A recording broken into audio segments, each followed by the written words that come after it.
Hi, Shmuel. Shalom. Shalom. How are you? I'm good. How are you? Good. Why are we meeting in Zoom today? What's happening? Well, what isn't happening in Israel? That's all I can say. I mean, here, you and I were together last week in Taiwan.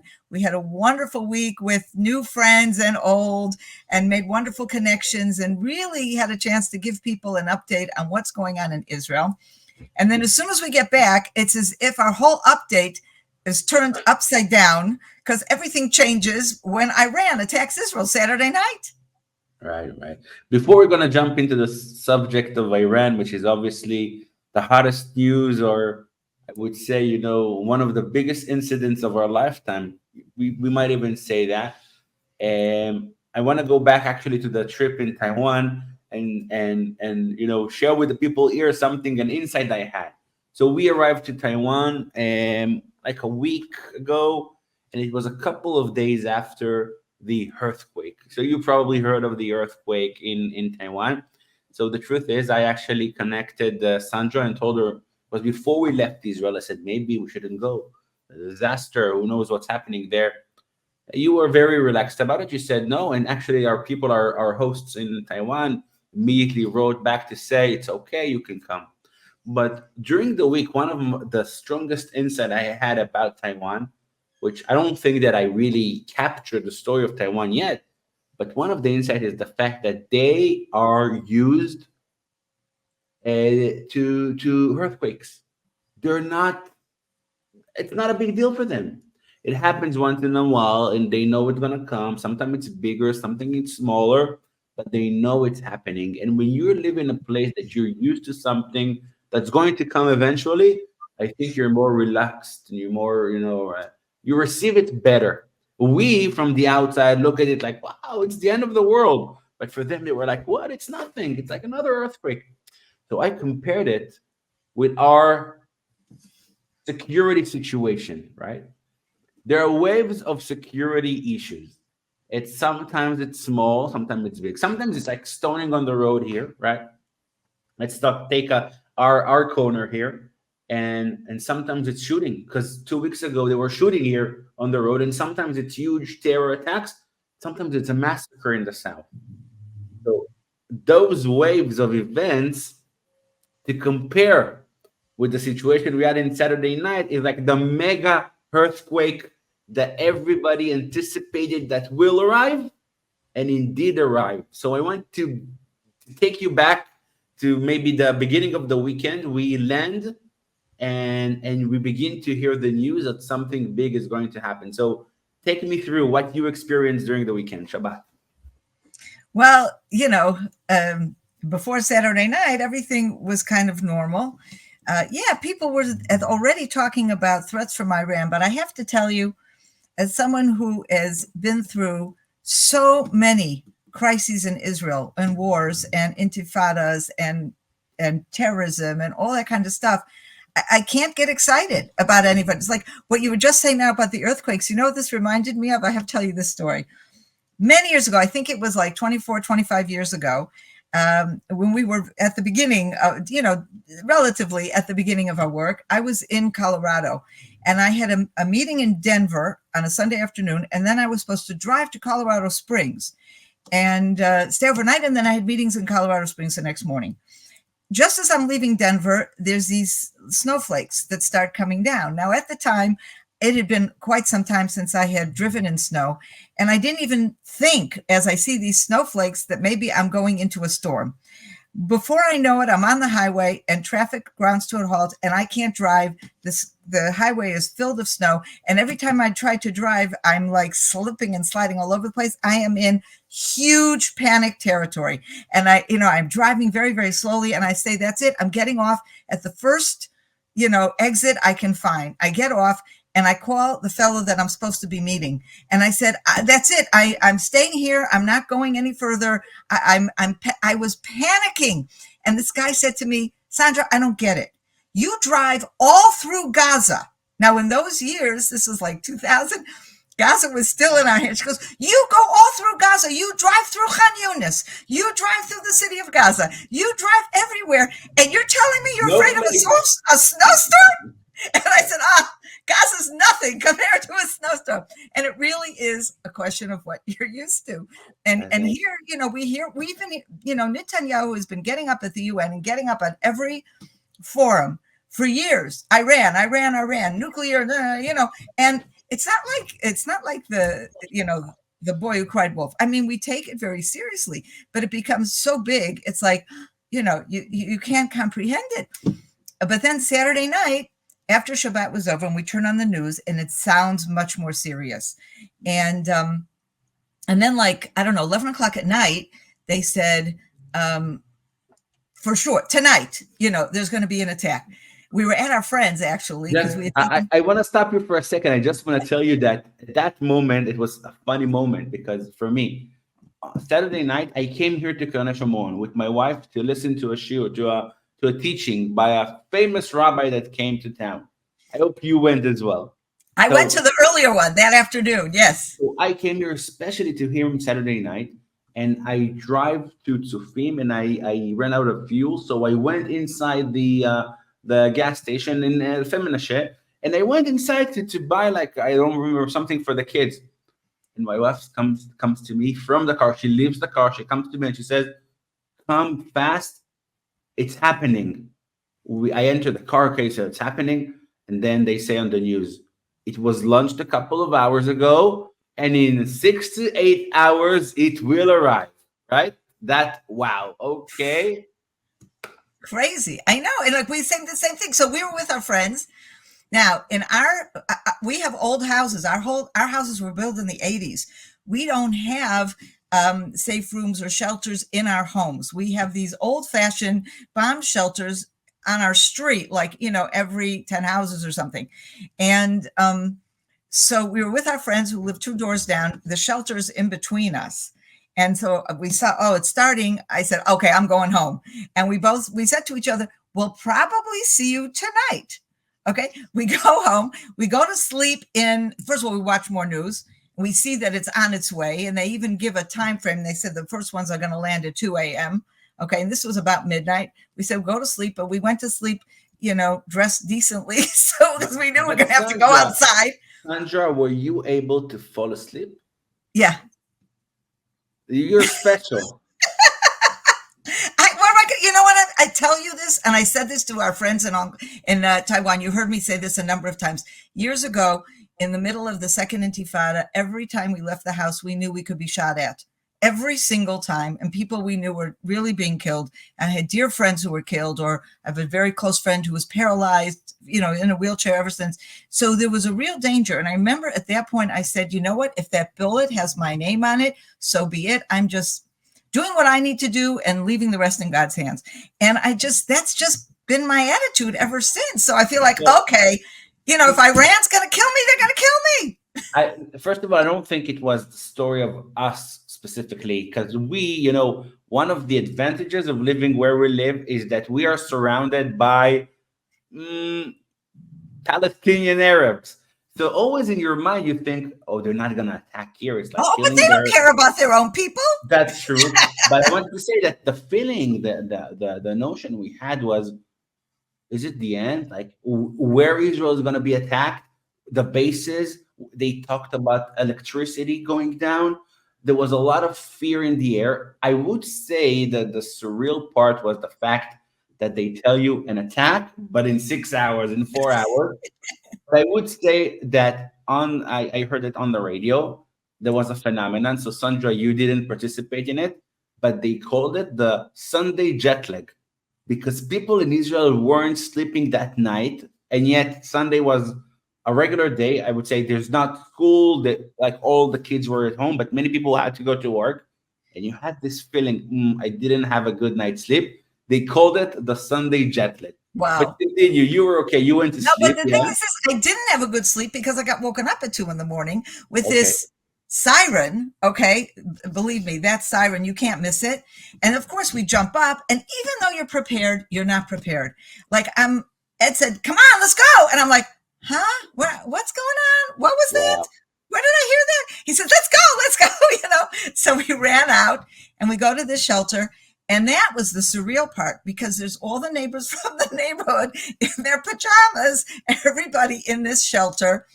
And, actually after October 7th, we really prepared the shelter. Before then, we didn't pay attention if and things weren't working so well in the shelter. After October 7th, we made sure the electricity was working, the bathrooms, everything. We put chairs Sandra, in there.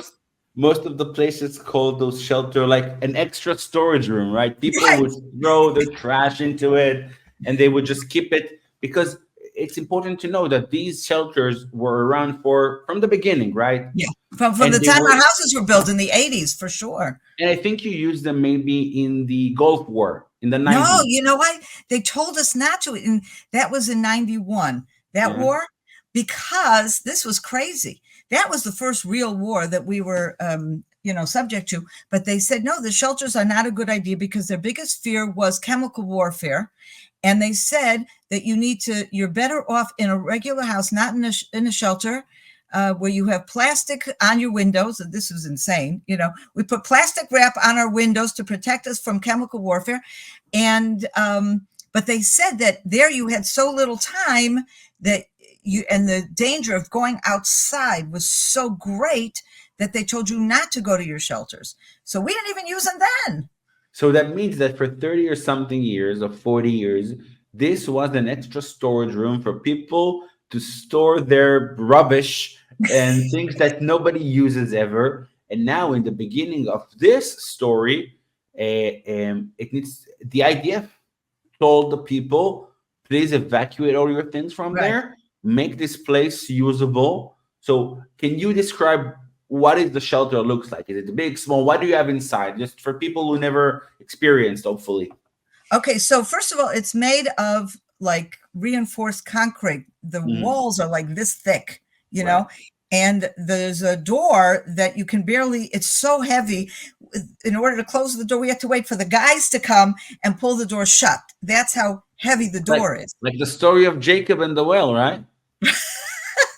That's right. Good. Very good. So, and it's just a big room, not a huge room, but it's a big empty room. But there are bathrooms. The bathroom sink, and as I said, after October 7th, it hadn't been hooked up to electricity or water for many years, and we had all that cleaned up and hooked up, so we were prepared.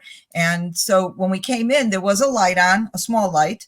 And we had also in advance, since October 7th, the neighbors all put in chairs, and there's a couch and chairs. We had put in 3 chairs, and everybody put in what they could, so that there was place for everyone to sit. Like You have a phone reception there. Yeah. And we all had that was one thing. The thing, we all took our phones with us. And for sure. Sandra, in the old days, people would think, what should I take with me to the shelter? Maybe some food, extra clothes, water, maybe my kids. Today, 2 things, your phone and to plug it to the electricity, like an extra battery. That's what you need, right? Right. The truth of the matter is, after October 7th, we also put in water, and we had a bag prepared at home with some food, like, dry food and cookies or whatever that we had prepared. And then, I don't know, a few months later, when they went into Gaza, and we said, we don't need food. We're okay. Happened to everybody, right? Right. Okay, But so anyway, you're inside the shelter. How many people are with you? Oh, probably about 20, something like that. There were very few, because our street is an unusual street, because there are a number of houses on our street that were built years later. So they have shelters in their homes. So it's only some of the neighbors that needed to come to the shelter. And we were there. One family had small kids. This poor guy is holding his baby on his, like, not his baby, his toddler, on his shoulder the whole time. But everyone's just sitting there and saying, this is crazy. And so there was a siren. You go in, you wait the 10 minutes, and we heard booms. And the booms, what you're hearing is our side, our anti-missile stuff, like the Arrow and the Iron Dome, whatever it is. I think they were using the Arrow this more than anything else, shooting down the missiles overhead. So if you're hearing booms, that means there are missiles above you. But instead of hearing the missile land, you're hearing the detonate, the detonation and shooting down of that missile up above you somewhere. And so we did hear that. And then we had to wait 10 minutes because they need to give time, because pieces of those missiles can fall to earth. And if you're outside, you can get killed by a piece of, could be a big piece of missile that lands from thousands of feet in the air. You could be dead. So they make sure you stay in extra. And then actually having our cell phones with us, we got an alert, a message from our community saying, all clear, you can leave the shelters and go home. And we went home, and that's when we had trouble falling back to sleep. It was one siren for you, and 10 minutes, 15 minutes in, and then you went back home. That's right. And that was the end of it. But then, of course, we went home and we turned on the news and we want to know what happened. And that's when we had trouble falling back to sleep. So I agree with the Sunday morning jet lag. But I did go to sleep easily before. It was after that it was more difficult. So I can tell you the surprising part, and we were texting in the middle of the night, right? And we were texting with Kim from the US. Right. Was asking us what's happening.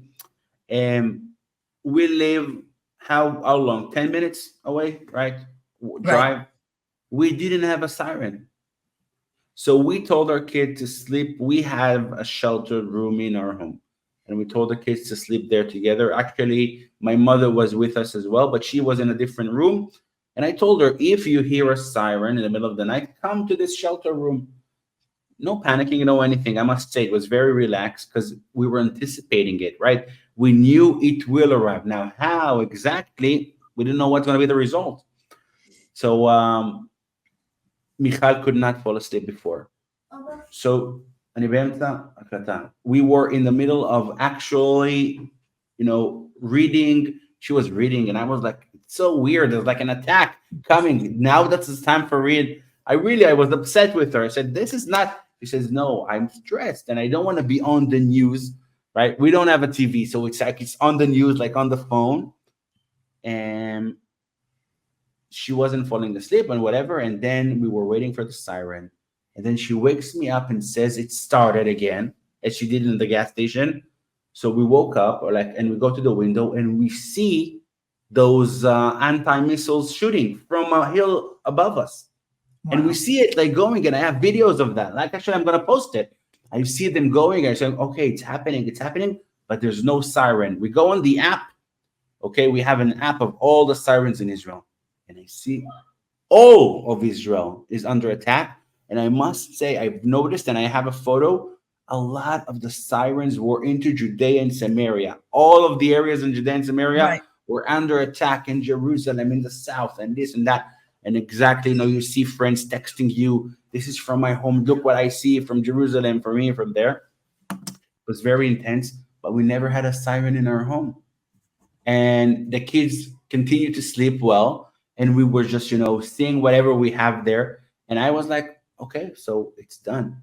And this is where I want to go to the next chapter, because, Sandra, what we saw was an amazing demonstration of the power and capabilities of the IDF, because all the equipment worked and we were able to stop 99% of the attack, which was remarkable. You see all those sirens, and those sirens mean it's shooting to this area.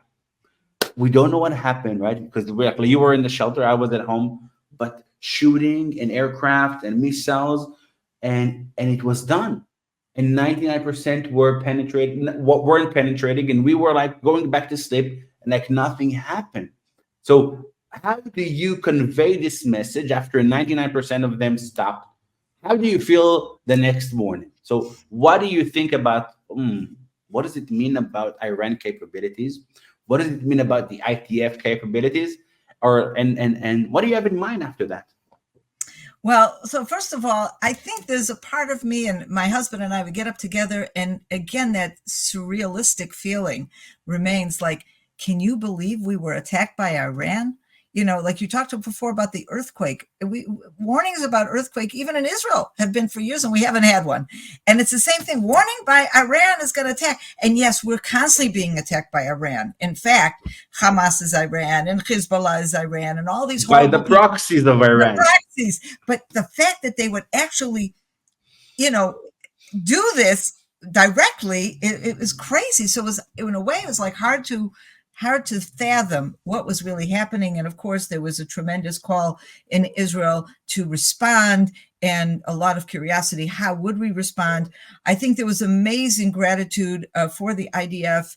And also, I must say, gratitude to our allies, the United States and the other countries that were part of this as well, including Arab countries in the area, Jordan and some of the others, even Saudi Arabia. There was some kind of level of participation there as well. So, and that also is a comforting feeling for me, because I do believe that, what lay behind the Abraham Accords, which was this understanding that Iran is a common enemy for all of us. I'm hoping that this last event will reinforce in the minds of those more moderate Sunni Arab countries that they should just leave this Palestinian stuff aside, and they don't have to worry about, supporting Hamas, because Hamas is Iran. And what they need to do is circle around with us, and we can get a lot more done.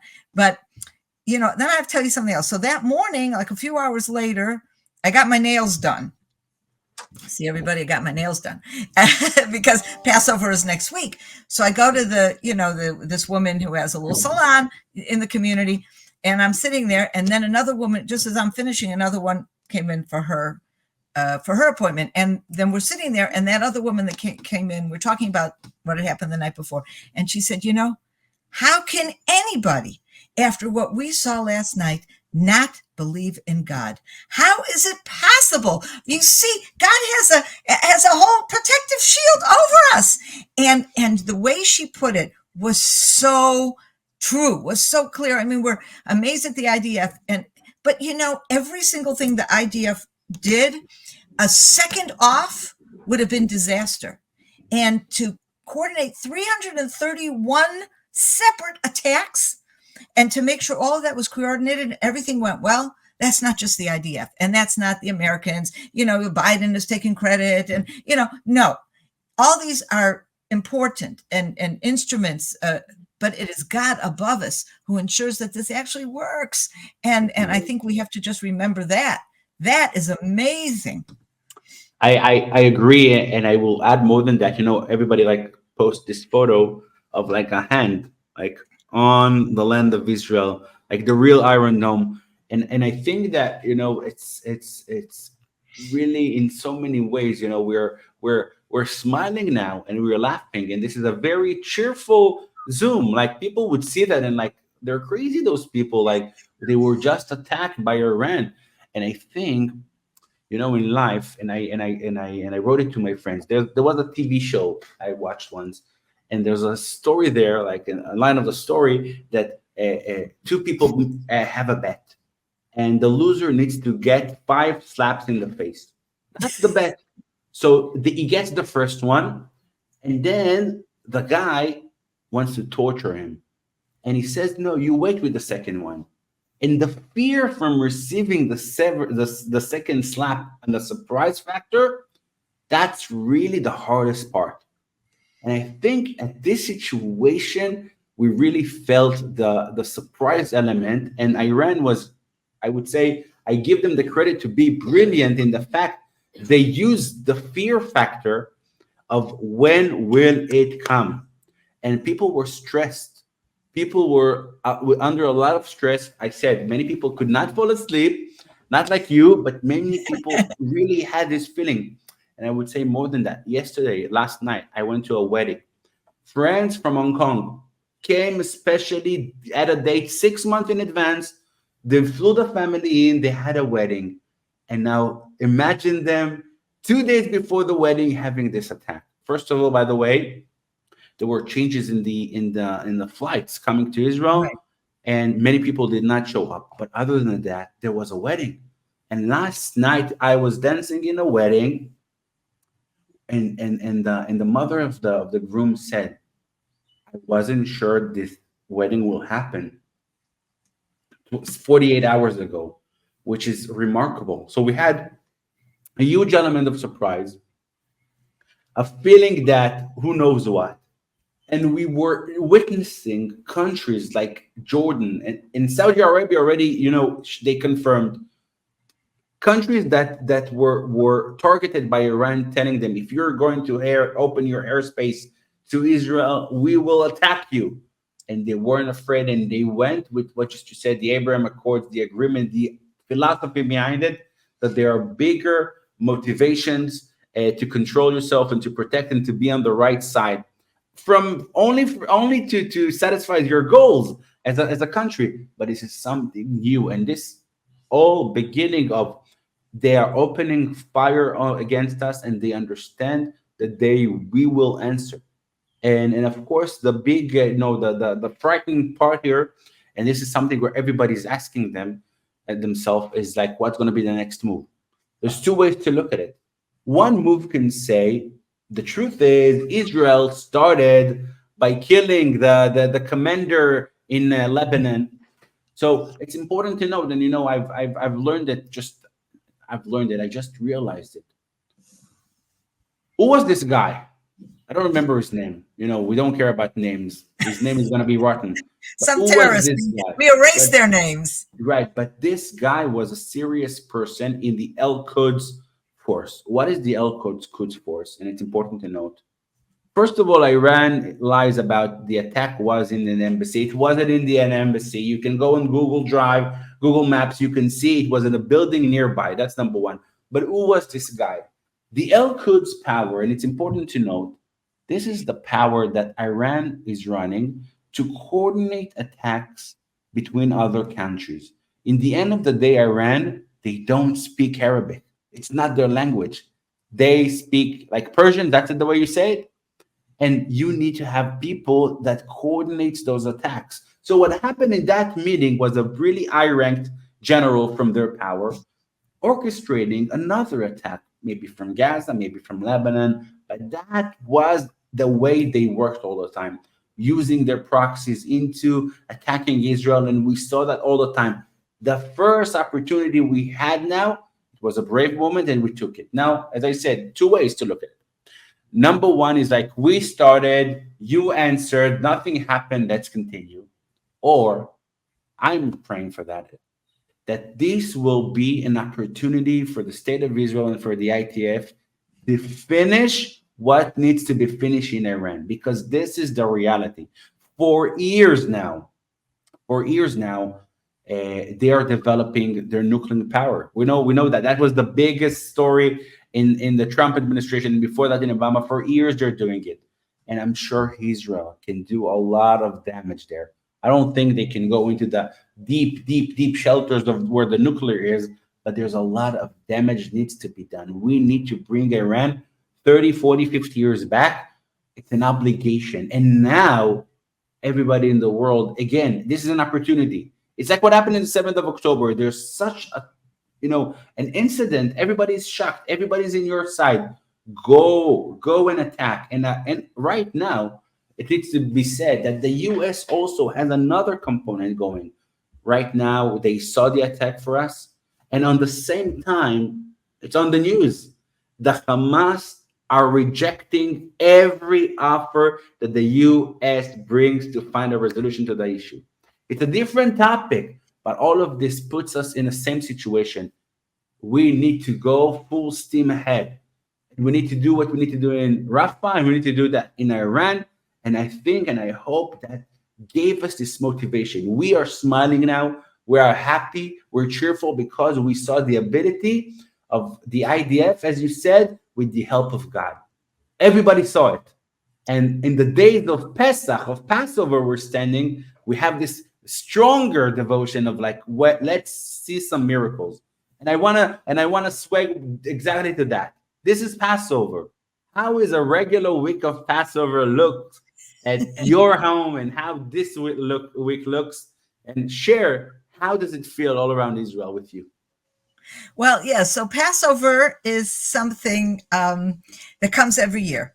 And it comes, of course, based on the Hebrew calendar, which is the biblical calendar, on the 14th day of the first month, and it celebrates the Exodus from Egypt. Now, there were some people. I mean, nobody is canceling Passover. Believe me, everybody is looking forward to this holiday. But there are people that are wondering, with over 100 hostages in Gaza, with a war that's still going on, although not at the same level of intensity as it had been a few months ago. Do we still celebrate in the same way, or do we change how we're celebrating? And I would say for most people, the tradition is stronger than anything else. And I think we have to keep our perspective. When we celebrate Passover, it's not just this holiday that all the family gets together and you're so excited because you've got some delicious food. And I have to tell you, every single Jewish holiday comes with food. Okay. But what's the core of Passover? The core of Passover is to, number one, remember the amazing miracle that God did to the children of Israel in bringing us out of Egypt, the parting of the Red Sea, the taking an entire nation who were slaves to the greatest empire of the ancient world, and bringing us out to freedom, where basically we go from being slaves to Pharaoh to being servants of God. And that's a revolutionary idea, and it defines who we are ever since. But a very, very important part of the Seder, the Passover meal, that really is very much of Bible study before you get to eat, essentially, that night. The main message of this is that every person today, and this is the same thing we say, whether it was 1,000 years ago or 2,000 years ago, every person today in our own time has to see ourselves as if we personally were liberated from Egypt. And it's so relevant today, because here we are, just a few nights ago, we're privileged to experience a miracle of our own. And you know what? This kind of miracle actually reminds me more of the miracle we celebrated on Purim, because on Purim, we were endangered as a people by Persia, which is Iran, and they tried to destroy us, and there's this intervention, and it's averted. And here it's exactly the same thing. Persia is trying to destroy Israel, and thanks to this miracle, it's averted at the last minute. So this is the content of the holiday that we keep for us. And I think, if anything, we have this additional desire to celebrate and to thank God, because we really do see how relevant this is for us today. But if you just what are we doing this week? We're doing a lot of cleaning. We take very seriously the commandment that no leaven bread should be in our homes, and we essentially clean everything from top to bottom, making sure we get rid of all the bread and the cake and the cookies and the pasta and any kind of things that we usually have, and we change our dishes. I mean, it's a huge thing. It's huge. And I have to say, for myself personally, this is a very new experience for me this year, because every year I would be working full time, and very, very full time, and coming home 7, 8 o'clock at night, and then having to start, both my husband and I, cleaning till late at night. And it was always a very, very stressful time. And now, I mean, I was in Taiwan all last week, but this week I'm home. And so my husband and I are gradually and easily doing the cleaning. And that, I must say, is so much more fun than having to do it late at night, which is what you're doing, Shmuel, I'm assuming. You're assuming correct, and I would say that for our next joint efforts in Taiwan, we need to choose this week, just the week before, so I will avoid the cleaning. Many times this is the time that we travel. I think every year between Purim and Passover, I travel to the US, and I always try to tell the people how much I'm so happy to be here, more than usual, because I'm avoiding the cleaning. And this year, I cannot avoid the cleaning. We're going to clean, and we're doing it all the time. And I would say that, our kids are gradually growing so they can help more. And it's a great. I wanted to connect also the story of Passover and this attack, but in a different way. But just before that, I would share that yesterday, you've been doing it for many years, and it was my first time that I really did it. Is I went to the Municipal Council of Samaria yesterday to hand them 500 meal vouchers for Passover. So we know CFOIC has been doing it for years, and I participated in a part of it, but to be that person, to hand over those 500 meals for families, Food vouchers. Yeah. food vouchers, it was like, wow, it was remarkable. I think, right, to be in that spot. And I gave the vouchers, and there was a very famous singer. You know him. His name is Atzel, right? You know the Okay. Shadow.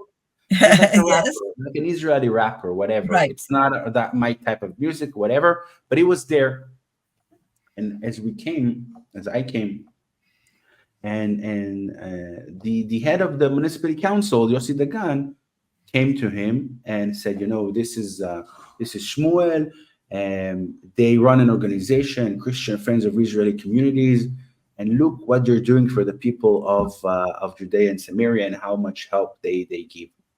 And this singer, famous singer, doesn't know me, doesn't know your organization, nothing. And he was so impressed by the fact. And he said as follow. He said, his main work, right, when he's not singing, he's online, promoting Israel. He's huge on social media. And he said, the understanding, and that's what people need to know, that there's so many people standing for Israel. He said, we need to share this word. And this time on Passover, people are going to open those food vouchers. I wrote this letter about saying, this time more than ever, know that there's so many people supporting you and are on your side. So that was a special moment that I had yesterday. But I wanted, as I said, to connect. And I think, it happened to me yesterday, the realization. Somebody told me an interesting fact, that all the bombs that were sent into Israel, the drones and the missiles and this and that, all the weapons in it can be concluded in 4 F-16 planes. I'll repeat, all the explosive, if you put them on planes, which Israel has and Iran doesn't have as much, in 4 planes we cover all the explosives. What does it mean? It means that right now, what I shared before about the notion of, where is the next slap is going to come, and the attack and all of it, I think for many, it's a new understanding. It's like a balloon that popped. The big Iran and the big power that always they were saying, we will attack you, we'll blah, blah, blah. Really? Right now, they are shaking. Tehran people talking about, everybody are fueling their cars. They understand, and hopefully we understand, that the attack we're going to give them is much, much, much stronger than anything that they can do, which brought me to the realization that's really connected to the story of the Exodus in Egypt. Pharaoh, right? He strikes the people and he gets punishment after punishment after punishment, and yet he doesn't realize, right? With all the plagues that he had, how do we know that he didn't realize? Because every time Moses comes to him and says, will you let our people go? And he's like, no, I'm not going to do it. So it came to a point where it says, the verse says that God has, how does it say? Right? Hardens his heart. Hardens his heart, right? And I feel that's exactly what we're experiencing right now. If you had any normal perspective, dear Iran, you would wake up and say, what do I need this madness? They're there, we are here, leave us alone. But they don't. The hatred is still, it's in their bloods, it's in their streams, and their hearts are hardened right now, and they cannot realize. I hope they will realize eventually not to mess with the God and the Jewish people. And I'm thinking that what a perfect timing. And you probably saw, I loved it. They were shooting those missiles and whatever. They had 8 hours, and in their parliament, they were cheering. You saw the parliament cheering, right? Partying. Why are you partying? You wait for the results, right? You're going too fast with the realization and the reality. So this heart, the heart of the heart, is a bigger question. We always ask why. Why do we need that? Because there's a certain point when you don't realize that's what you need to do, Hashem is going to prove you on a different way. Sometimes the lesson needs to be, you didn't understand until now. Okay, now sit down. Your heart is going to be hardened, and we will teach you the lesson on the bad way. And I think that's something that needs to happen now, because what happened on the 7th of October, ever since there, and this is something long lasting, as you said, it's like Iran was there all the time. We're coming, we're coming, we're coming, and now this balloon has popped, and we need to come from all of this in a much stronger position. Friends, neighbors, relax. This is Israel. Jordan understood. Saudi Arabia understood. The countries around us understand what we're dealing with. Even the far countries that you're saying you have a lot of words, you saw in reality what happened. So maybe wake up and understand what's happening. And the last thing I would say is that this is exactly the point of Passover. At that night when we sit and we teach and we learn together, the one thing we have in mind is to pass this to the next generation. You should tell your son, because that's something that each and every one of us needs, to pass the torch, the understanding. And I think that even here, talking with our supporters, and hopefully I know many of our friends are listening to this right now, is that it's not enough to know something. You should also pass this to the next generation. The love, the care, the support, all of that. If you get this, that's the real blessings. Absolutely. I have to tell you, I'm looking forward to my Passover Seder, where we're going to be 4 generations around a table. And that is so special. My mother will be with us, myself, my husband, and some of my siblings, our children, and our grandchildren. And that is no greater testament to the fact that, and I think you're right, and that's what Passover really has always been about, the tradition. And if we must pass God's word and God's promises from one generation to the other. And if we do that, then we can guarantee that our progeny, our next generations, will trust God and believe in God and gain strength from God in the same way we do. Okay, we need to finish, but I need to finish with you sharing with us your preferred food recipe, something from Passover. We're not going to allow you to finish like that. Give us your secret to a tasty Passover meal. Goodness gracious. Well, I'll tell you, matzo balls. I make great matzo balls. Okay. And the way I make them, I mean, it's just a recipe, but whatever it is, you make these little balls. You take matzah meal. It's basically made of matzah ground up, and it's the kind of flour we use. Matzah meal, you put a little egg, oil, salt, pepper. Anybody wants the exact recipe, send me an email. Super simple, but so good, right? Right. And then you make a ball and you dump it in the soup, or you dump it in boiling water. And the thing, if they're good matzah balls, then they expand and they're light as a feather. So if somebody gives you a matzo ball and it's heavy, flunk them. You come to my house, large and fluffy. Exactly. That's the real taste. And we were sitting in Taiwan and we were sharing with our friends about this custom not to eat matzah before Passover. Right. Some say like a month, some 2 weeks, whatever. And when you're saying matzo ball now, it's like, who cares about it on a regular day? But when you arrive to Passover night and you eat this, it's like, oh, that's the flavor of Passover. Right. That's 100%. The flavor of freedom, huh? Absolutely. Okay, so with that, I had a great time. We need to do more of this. And only with good news, because this time was good, was positive. So we always want to bless ourselves with the good news and thank all our supporters that are sharing with us. And just final words of wisdom for the holidays. First of all, thank you. So many of you I know were praying for us over this attack Saturday night. I got texts from some of you while I was sitting in the bomb shelter. And that's really, it means more than anything. Keep praying, keep supporting, stay with us. Amen. Amen. Thank you for that. Happy Passover. Happy Passover.